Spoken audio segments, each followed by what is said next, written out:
Welcome, Panther fans, to another edition of Panther Preview, Panther Playoff Preview. Coach, talk about the game Friday night. Oh, slobber knocker, throwback, old school.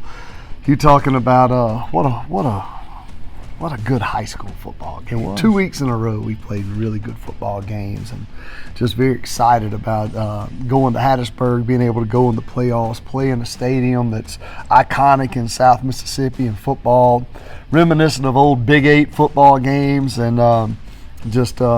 we go out and offensively, first drive of the game, we have a couple of miscues. We end up with a 3rd and 14, and bam, 80-yard touchdown. We go up 7-0. Alejandro comes in, drills the extra point, and who would have known with 7:20 to go in the first quarter that would be the margin of victory. So defense comes out, they make some adjustments. Offense, we go back and forth, we take some chances. We'll go for a couple of fourth down attempts. We actually have an interception that ends up being inside the 10, makes it better than a punt. So they get it on the 8, they drive out. We force them eventually to turn over on downs. And then in the third quarter, we come out and get the ball, have a little bit of going, end up punting. They get it back. They score with like 6.5 minutes to go in the third quarter, right, and they miss their extra point, 7-6.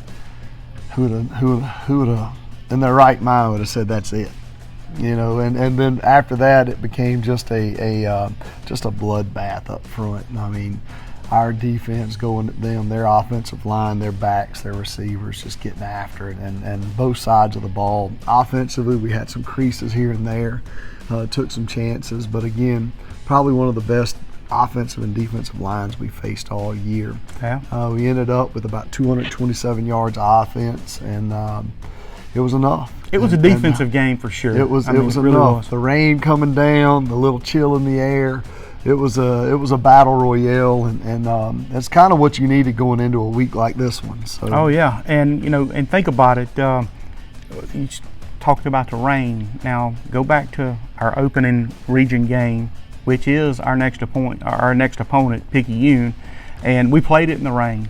So hopefully there won't be rain this week. Looks like it's going to get out of here, right now. Obviously we're inside. Normally we're outside because of the rain. But it's kind of like it was Friday night, though. It's not just a gully washer like it was against Picayune on October 6th. It's just a steady rain that just continues to come down and just.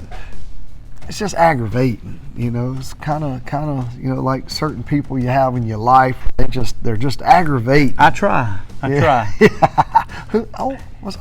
think you are. That's okay. It's okay, Harold. It's okay. So it's just aggravating. But the good thing is we were able to get a really good day of practice, and they get a really good day, tomorrow. And our guys responded really well. We talked to them about.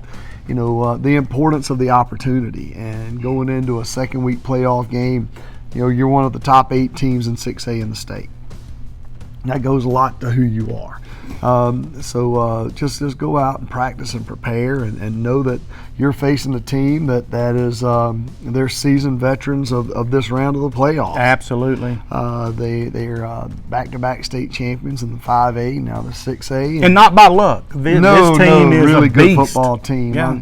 I mean, you talk about several of their players. Chris Davis is back, the tailback who had a broken collarbone or something during the Gulfport game. He's back. Their offensive line, we now know how big 73 and 77 are, 72. Those guys, 53, maybe one of the best guards in the state, just gets after your tail. Those guys are really good on their defensive line. Number 3, number 11, 6A player of the year. Waller, number 11 for them. He's the 6A player of the year. And then their linebacker, who I honestly think is the best defensive football player in the state of Mississippi. 29 is a heck of a ball player. Yeah.